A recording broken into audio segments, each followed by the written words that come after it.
Artificial intelligence جدید technology کے ساتھ مصنوعی ذہانت کا علم ہے۔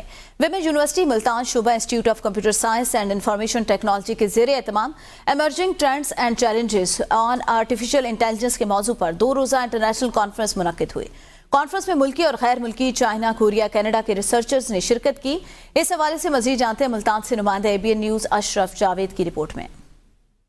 آرٹیفیشل انٹیلیجنس 2 روزہ انٹرنیشنل کانفرنس میں ڈائریکٹر شعبہ institute of computer science and information technology professor doctor Khadija Kanwal, professor Azhar Nadeem اور دیگر ریسرچرز نے کہا کہ موجودہ دور میں ترقی کے لیے ہر شعبے میں آرٹیفیشل انٹیلیجنس کی ضرورت بڑھ گئی ہے۔ شعبہ تعلیم، روزگار، زراعت، سائنس اور دیگر شعبہ سیکٹرز میں دنیا AI سے مدد لے رہی ہے۔ خواتین یونیورسٹی ملتان میں اس پر بہت سارا کام ہو رہا ہے۔ جو ہے ہم نے انٹرنیشنل کانفرنس آرگنائز کروائی ہے emerging trends and challenges in artificial intelligence 2024۔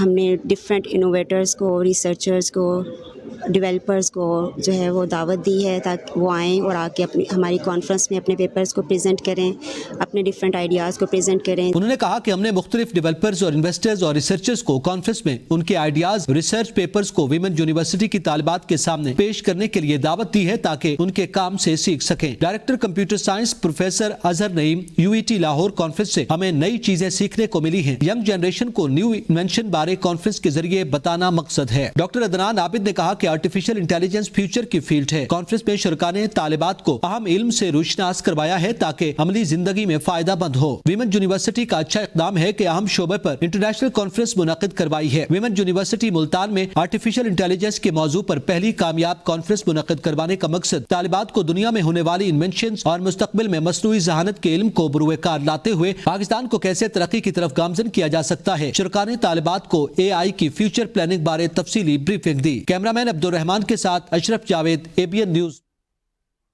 Studio سے اب تک کے لیے اتنا ہی۔ دیکھتے رہیے ABN نیوز، قوم کی سوچ۔